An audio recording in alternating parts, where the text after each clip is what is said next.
page 10. Thank you for joining my virtual diary, flipping the pages with me to page 10. Page 10 was originally for my parents. I said that I was going to interview my parents, and I'm still going to do that, but it had to get scooted. Scooted? I don't know. But it had to scoot to page 11 because I got a couple updates for the infertility process, and I wanted to go ahead and put that in my entry so I don't waste time for with the interview on Sunday with my parents. And I thought it was going to be cute. Page 10 for May 10th, for Mother's Day, all that. I was going to do all that, but I was like, nah, let's just go ahead and babble up a little bit just to put some entries into my diary because I do have some updates. I hadn't done a diary entry in a while because I was just waiting, and I was literally shaking in my boots. Okay, my tennis shoes or my Vans. I've been wearing my Vans, but I was like pretty scared because going on my counting my days and things, I knew I was coming up on the day where I had to call the infertility doctors to see if the restrictions were lifted for COVID-19 and see if I can get my exam done. So I was scared either way. I was scared that the restrictions would not be lifted and I wouldn't be able to take the exam. And also I was scared. Okay, I wouldn't be scared. I was just uncomfortable. Let me just stop saying scared because I say scared too often. I would say uncomfortable. It makes me uneasy thinking about still walking through this journey. So it makes me uncomfortable. So I was uncomfortable with the thought either way. Either I was not going to be able to get the exam and I was going to be uncomfortable, and I was going to be able to get the exam and I was still going to be uncomfortable because that's another step, another situation where I'm not going to be comfortable at all. So I called the infertility specialist and let them know which day of my of the cycle I was on, and they scheduled me, and I'm scheduled for my exam. COVID-19 was lifted. COVID-19 was lifted. I'm so excited. I'm excited and I'm uncomfortable, uneasy, not scared. But like I was sitting down, I was like, man, I gotta do this journal entry. Like my hair's, I just threw it up. It's probably gonna fall down while I'm talking, but I just threw it up. I don't even have the lipstick on or anything. I was just like, you know what? Let me just go ahead and do this entry and update people that are following me on my journey with the infertility process. So by the way, thank you for that. Like it's overwhelming, and I always say that it's overwhelming with the amount of support, but I'm so serious that a lot of people text and call and even share their story, and some stories I didn't even know some of these people were going through the same thing I'm going through. But now that I've opened up and I've talked about it, there's a lot of people that's like, oh, Chris, me too.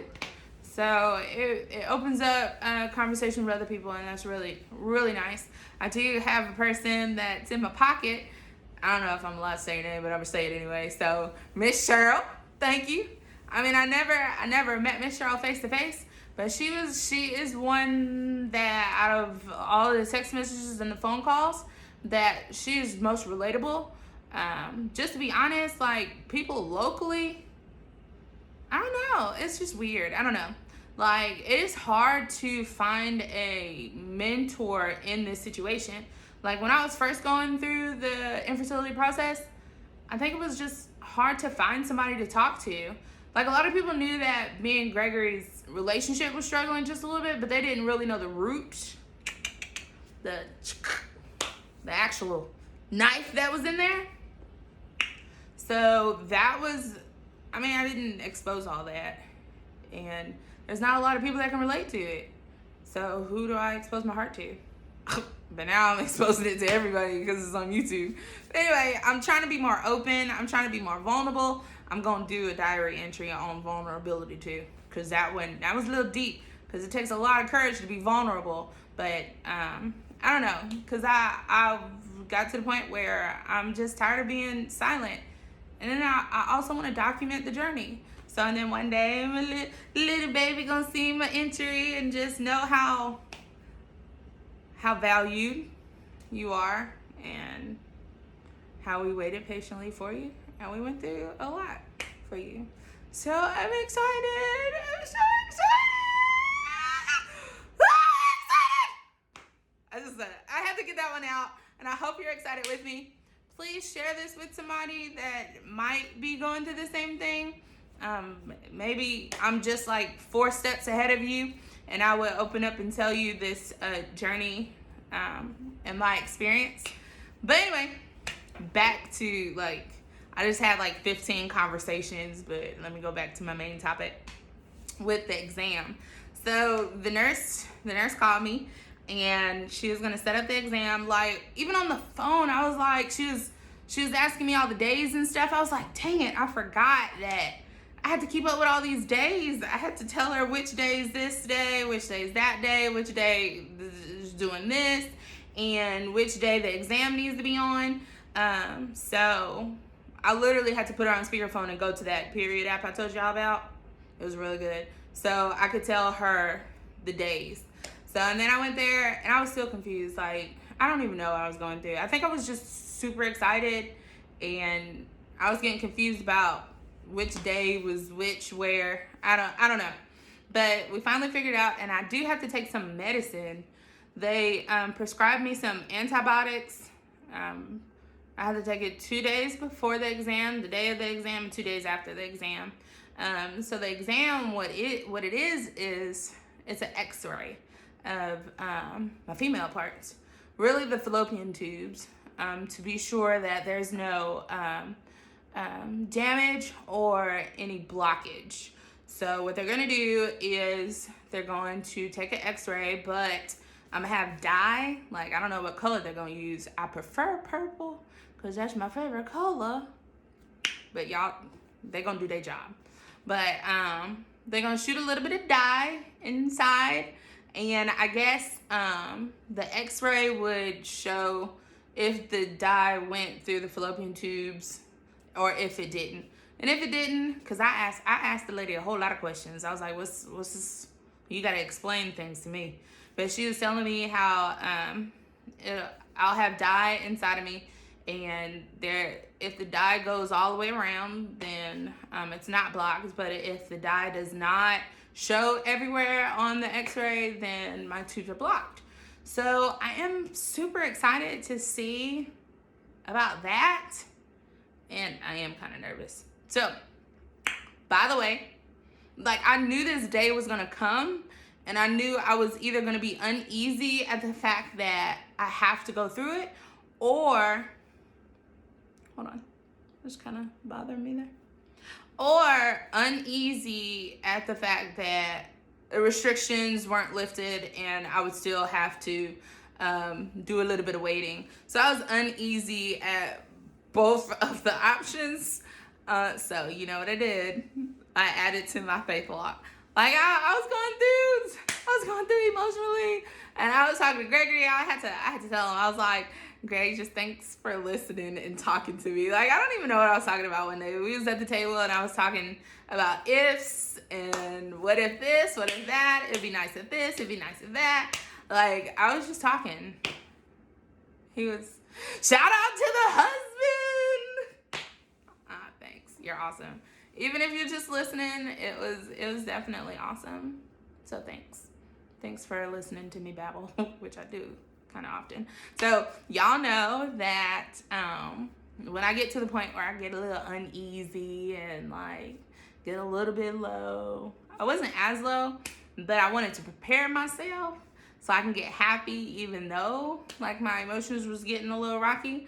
So I added to my faith walk, and I'm gonna show you what came in. Let me show you. Look at this cute. Look at this cute. I forgot what it said. What was it say? Answered prayers. Look at it, cute. It's so tiny. It's a little tiny onesie. Like, y'all just don't know. Like, okay, I'm not gonna get emotional, but whenever I get pregnant and Greg gets his Gregory Richmond III, I mean, that would be literally an answered prayer. A daily praying. Okay, that's not it. And then another one. Look at these kids. And the little onesie. They're so cute. One day my arms will not be empty. And I can spoil somebody else instead of spoiling my husband. I'm always spoiling my husband. But, so that's the update. I think I told you when it was. It's going to be Monday. Day after Mother's Day. I'm going up for the exam. And Mommy's going to drive me, which is nice. Thanks, Mom. They told me to take some painkillers like an hour to 30 minutes before I go. I'm not gonna lie, I'm a little bit shaky, just a little bit uneasy and excited at the same time, and I have no idea what word that means. Maybe bipolar? I don't know. I'm not bipolar for real. I don't even know the symptoms of that, but I just threw that out there. I'm sorry. But it's gonna be Monday. Mom's gonna drive me. Like, I'm working on this, being more open about it, because when I first went through the infertility process, I was not that open. I don't even know why I wasn't that open, because I did need help. I still need help. I needed a lot of help, and I still need a lot of help, because this journey is hard. There's a lot of ups, and then there's a lot of downs. There's not a lot of in-betweens. There's like either you up, but most of the time you kind of down, because your desire is to have a child, and every turn, every cycle, every day that you're documenting is it's almost disappointing. But I see a little hope coming. I see a little hope. And I don't know what's after that, because it was supposed to be the exam to see if my fallopian tubes were blocked. And then he said something about AI, artificial insemination. I'm not there yet, so I'm not even going to talk about it. But then if those treatments don't work, or if they're blocked tubes, I was Googling this one, so I'm not a doctor or anything. I was Googling. So if they're blocked tubes, then there's surgery to unblock them, or you can get IVF. That was off Google. I literally just Googled it. I don't know. And that's one scary part about this journey. You just don't know. You just don't know what's going to happen. You're just walking in it step by step. But yeah, so step by step, I'm walking in this, and tune in. Well, I don't know if you're supposed to tune in, but be sure you keep flipping the pages of my diary. Follow my journey with me. Please support me. I don't know how. Just hit the subscribe button. Definitely hit the bell for notifications, because my next journey entry, or my next journal diary entry, is going to be my parents. And I don't know what to ask them yet. I don't have a list of questions. So if you think of something and you have my telephone number, you can just send me a text or send me a message, or comment below if there might be a good question to ask them. I don't know. And I'll ask them Sunday when I go over there for Mother's Day. And then Monday is my exam. I don't know how I would entry that, because that might be a little bit personal. But of course I'll tell the results, whenever we get the results.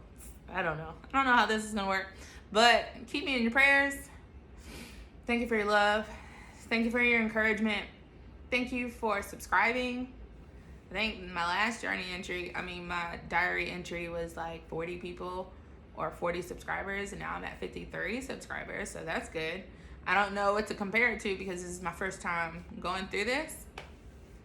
But please subscribe, or this is what I would really encourage. I would encourage you to share this with someone that has also or is also going through the infertility process. I know I'm not the only one, and I know I'm not the only one that suffered in silence for a while. And let me inspire you that I'm here for you. Even if you have to cry through the videos, because I tend to cry a lot about this topic.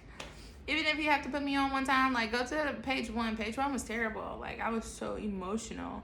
And there will be times where I'm emotional. Like, I'm trying to keep it in right now because there has to be an entry that I am not crying. But my desire is so great to have a child. It's sometimes overwhelming. Some people say, relax, Chris. You are thinking about it too much. And then also, it's not as rough because I am going through the process. And I see hope now. I see a lot more hope than I did before because of the exam and because we can get things done. Now, the uneasy thing is what these bills is gonna come in. So if you want to support, hello. Anyway, but we'll see how that goes when it comes in. I know the bills started coming in because of consultation, and so far only one medicine costs money, so that wasn't that bad either. The medicine that I have to start taking on Saturday for the exam, it didn't cost any money. Didn't cost any money at all. So I was excited. But you can tell I'm really excited to go forward in this. The exam is in Nashville, so pray for us. Safe travels, and my mom will be able to hold me together. Hello. Or maybe I need to hold her together. All right, but thank you for watching. Be sure you subscribe, hit the bell, and look at the interview with my parents, which it might be weird. They're pretty weird. That's where I get my weird from too. They might not show it, but there's some weird people. There's some weird creatures. But I love y'all. Thank you again for following. Tune in for page 11, page 12, and all the rest of the pages. And then one day, I'm gonna say, I have a baby. So y'all don't wanna miss those. Be sure you subscribe and hit the bell. And share if somebody needs some support in this journey. I can be their support. Thanks.